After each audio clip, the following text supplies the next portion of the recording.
Meanwhile, provincial and territorial leaders are unanimously calling for the Prime Minister to ensure federal policies are delivered in a fair and equitable way for all Canadians. That's after the federal government announced a 3-year carbon tax exemption for home heating oil, which many provinces call unfair. The issue isn't the policy, it's how the policy is being applied, and up until now largely has been somewhat fairly applied across the nation. I don't think anyone can say this today. If we just could have got away from this very rigid political doctrine that we have to do this and it has to be across the board for this broad country that we have that's so diverse and different, I think we could have avoided this outcome. The premiers gathered in Halifax today for a meeting that was intended to be focused on healthcare but was dominated by discussion around the carbon tax. The Premier of Nova Scotia and the Chair of the Council of the Federation, Tim Houston, joins me now. Premier, welcome back to the show. Thanks for having me. Happy to be here. I remember not that long ago there was a climate consensus on moving towards carbon pricing, and now there seems to be a consensus to move away from it, at least when it comes to home heating sources of all kinds. That seems to be the primary demand coming out of this meeting today. Where are the premiers on this now? Yeah, so look, everybody, we all understand the climate is changing for sure. We know that governments have an obligation, citizens have an obligation to preserve the planet for future generations. There's no question about any of that. But there's lots of discussion about the best way to do that. And certainly here in Nova Scotia and Atlantic Canada, I've advocated hard for, to make the argument to the federal government that the carbon tax, it just doesn't work in Nova Scotia just because of the nature of our province. So we've been trying to advance that argument in a methodical, respectful way for a couple of years, certainly as long as I've been here. But so recently with the carve-out for home heating oil, I mean, in Atlantic Canada, we're happy that that's a good first step, but obviously we're a lot of my colleagues raise the issue that it's just inherently unfair, and it's very divisive right now. So I agree with them. All Canadians have to heat their homes. So I think what the federal government has done here is problematic.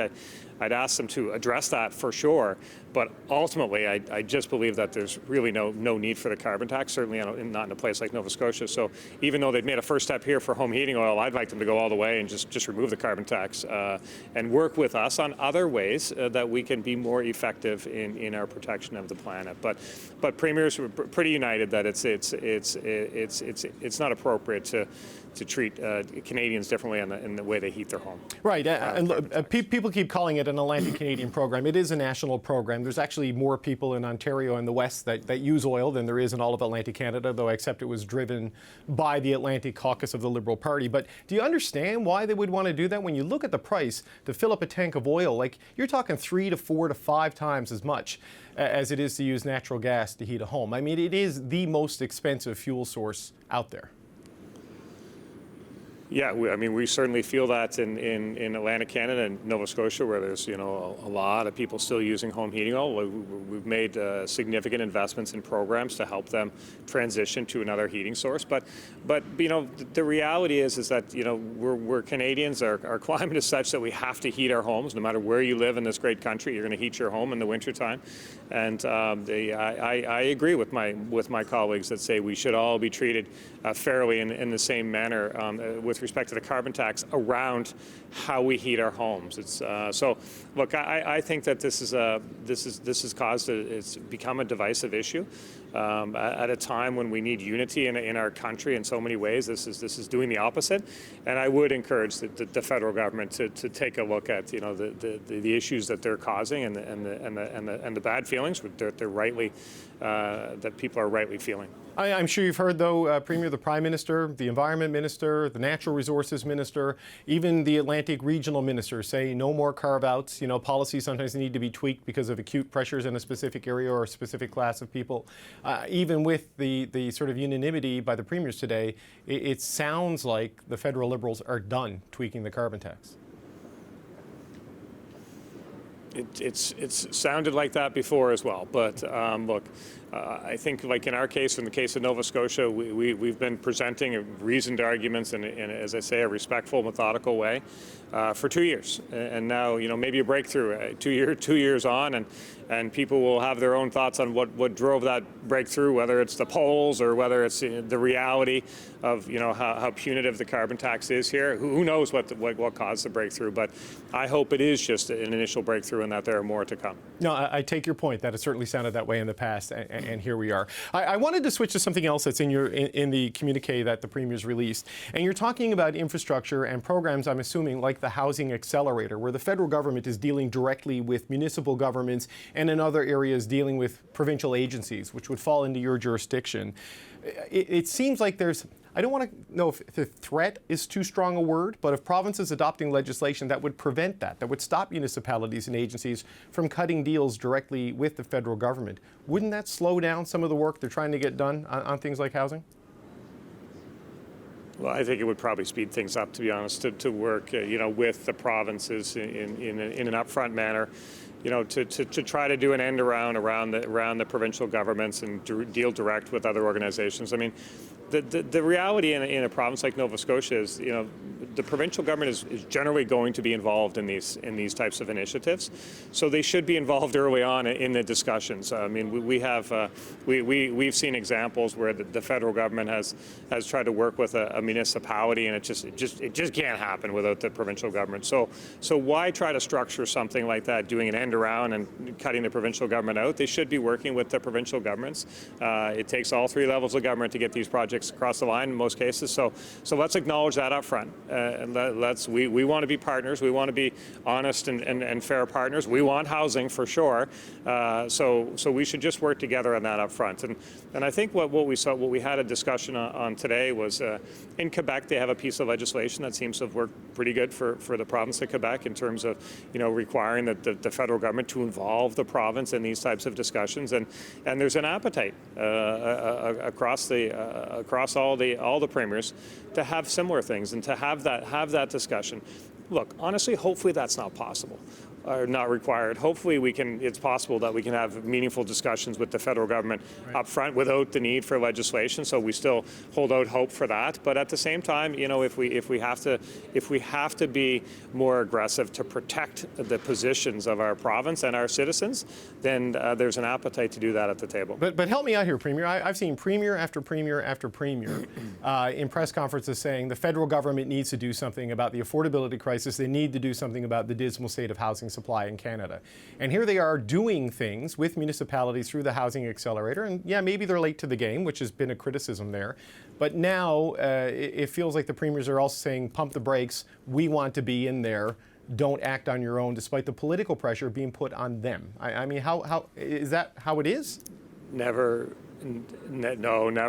pump the brakes. I'm not a pump the brakes guy. I'm an accelerator guy for sure, and my colleagues share that. But what we're saying is the most efficient way to do these things is to get the partners together and work in a collaborative fashion up front, not after the fact. There's just absolutely no point in working with a municipality in Nova Scotia that has no real ability to execute unless the provincial government is involved in some way, funding or support. And a lot of these municipalities sometimes too, it's just they need support up front on the paperwork and the applications and stuff like that. So we need to be respectful. So I think if you put everyone at the table up front, you can get things done a lot quicker. That's certainly been my experience in life, but certainly in the Premier's share. And I don't see the value in trying to cut around somebody and get some deal, and then they have to come back to the province for some support. So look, we're just asking, we're partners in this. We're all facing the same challenges. We're all trying to govern. Federal government's trying to govern. We're trying to govern. Our municipalities are trying to govern. We all want more housing. So let's just sit down at the table and do it together. There's no point in trying to do end arounds. There's no shortcuts to this stuff. It just takes work. So let's do it together. So Premier, just as a final point, this was supposed to be a meeting all about healthcare and healthcare human resources. nurses. And I know you've talked, I heard some of the premiers speaking about the need to deal with agency nurses and that sort of a challenge that creates.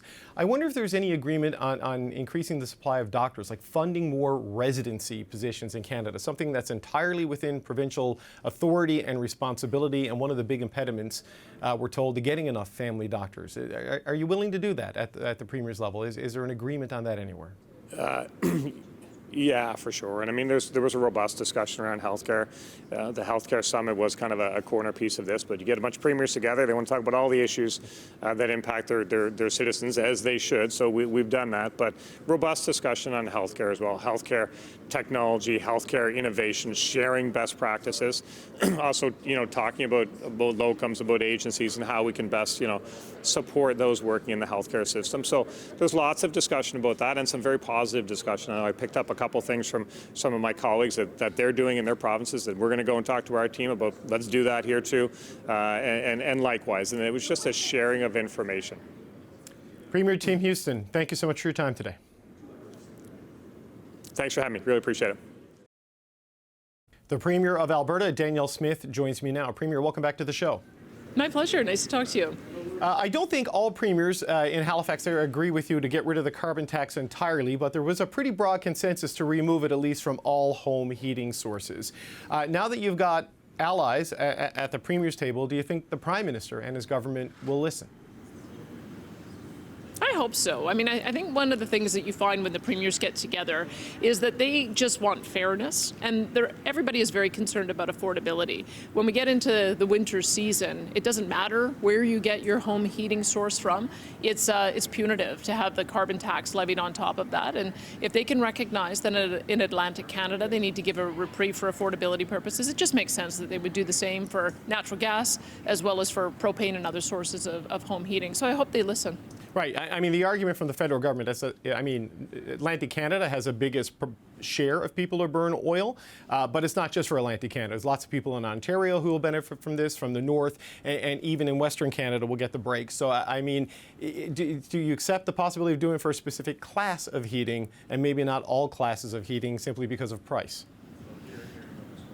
Well, Premier Scott Moe reminded me of the history of Western Canada, and Western Canada made the decision many decades ago to switch to natural gas as a cleaner source of heating fuel, and so now we're getting punished for it in the same way that we in Alberta made the decision to switch from coal to natural gas, and we're also getting punished for that as well. I think that's part of the problem, is that when you don't take into account the different geographic differences, the fact that different provinces made different investment decisions at different times, you end up with this kind of unfairness. And the way to make it fair is to acknowledge that they can continue with the heat pump program where it makes sense. It doesn't make sense in my province, but it may make sense in Atlantic Canada.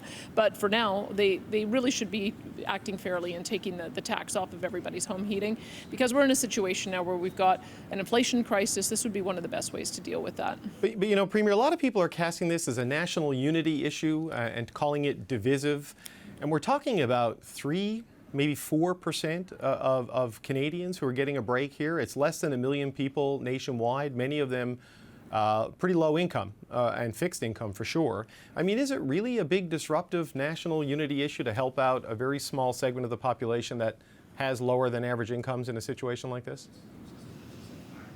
Well, you have a federal government that has consistently said that there's not going to be carve-outs. I mean, certainly that's what they've been telling my province, is we've been trying to address some of the issues that we have about some of the unfairness and other policies, but it does seem like they're prepared to do carve-outs when it's politically expedient for them, and that's not the way that we should be running the country. I think what everybody is concerned about is that if they are setting this precedent, that it's okay to have differential policy in an area that votes for Liberals, but not have the same policy elsewhere, then what else will it apply to? So I think this is part of the reason why you saw the premiers come together on this, is that if we're going to stick together on one thing, is that we want to be treated equally, we want to be treated fairly, and we want to be treated as partners in cooperative federalism, and the federal government isn't doing that.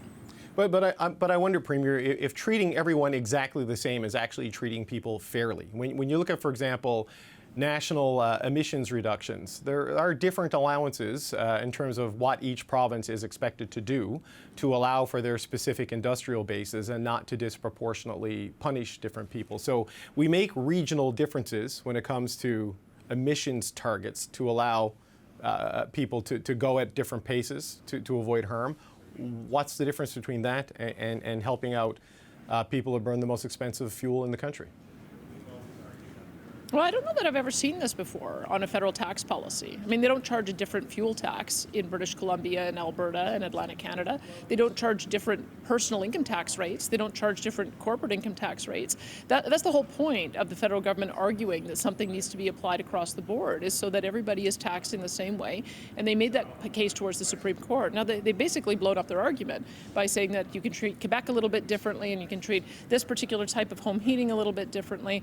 I think it undermines their argument for why they would have a federal fuel tax or a carbon tax in the first place. And that's why we went to court over it. We think that these kinds of decisions should be left at the provincial level so that you can adjust for regional differences, and that our Constitution supports that. So we may just have to revisit this decision if they're going to continue to exercise that power in a political way, as opposed to in a way that does treat every Canadian fairly. No, I get that as a political argument. I'm not sure how that would work as a legal argument, but we'll see where that goes. But on another point today, the Premier's expressed some discomfort with the way the federal government is doing things like the Housing Accelerator program. I think they have a deal with Calgary, for example, in your province, and talking about legislation that would stop municipalities and stop agencies from cutting deals directly with the federal government. Now, we've seen calls from premiers for the federal government to move on housing, to bail out transit systems in municipalities, for example, and do all kinds of things like that. Why threaten a legislative framework that would stop them from engaging directly with cities and agencies on issues that people want fast movement on?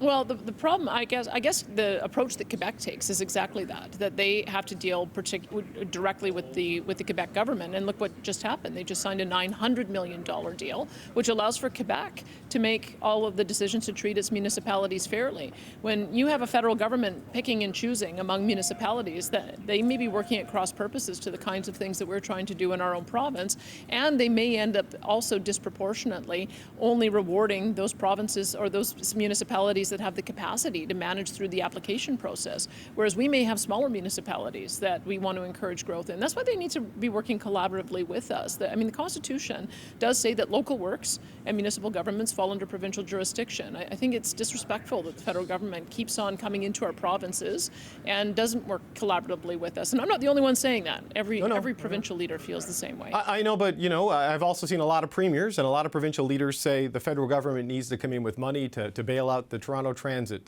system, to give Toronto money to deal with issues specific with them. We see demands for the federal government to open its wallet for things that aren't in its area of responsibility, because premiers say they shouldn't be left on the hook to do it. So is there a double standard when jurisdiction and constitutional responsibility is being applied here?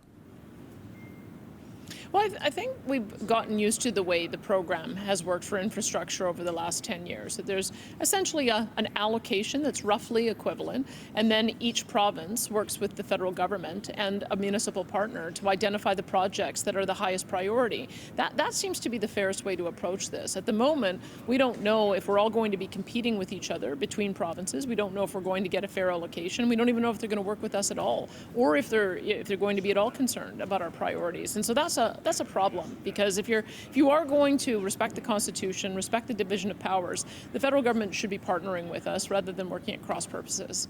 Premier, I wonder if I could just ask you a question about your convention that you had this weekend. There were some policy resolutions that were passed there that I've seen some commentary and writing coming out of Alberta. Questions, for example, on a policy to get rid of equity, diversity, and inclusion offices at universities or risk having their funding cut, a pledge to support parental rights without even really explicitly defining what the policy would be behind that. These are potentially flashpoint issues. Are these going to become policy for your government? I mean, what do you say to the people who may look at this? Because I know often a party base doesn't necessarily push for things that a government can implement. How should Albertans and Canadians view these policy resolutions and what you might do with them? Well, we had almost 4,000 people attend our convention, which I was so amazed at, because that shows that our grassroots is really excited about what we're doing, and they're really excited about conservatism. So I think that that's a positive. The more people who participate in the democratic process, the better. The way our policy works is that our members pass policy that they think the government should do. So it's advice to us. We take that, we talk about it as a caucus and as a cabinet, and then we make decisions that are best for all Albertans. So we've been having this conversation in our caucus as we've watched what's been happening on these issues across the the country. And so I'll take this back to them and see if they think that we need to make any legislative changes or any policy changes. But that'll be made with at the caucus level after a much more robust discussion. What's your view right now, though, on, for example, equity, diversity, and inclusion offices, getting rid of those at post-secondary institutions, or risk losing funding? Is that an appropriate level of intrusion into post-secondary institutions by a provincial government? Well, I'd have to talk with the post-secondary institutions and see if there's a problem. I mean, I can tell you one of the policies that we did pass was to make sure that there was free speech respected on campus. That would be our priority as a government, to make sure that every person has the ability to express themselves and that they're not being shouted down. So I would say that I don't know particularly what the members have identified as being the exact problem there. It's part of the reason why we'd have to do more stakeholder consultation and also talk to our caucus members to see if there's a problem that needs to be solved. Okay. Alberta Premier Danielle Smith, thanks so much for your time again today. Thank you.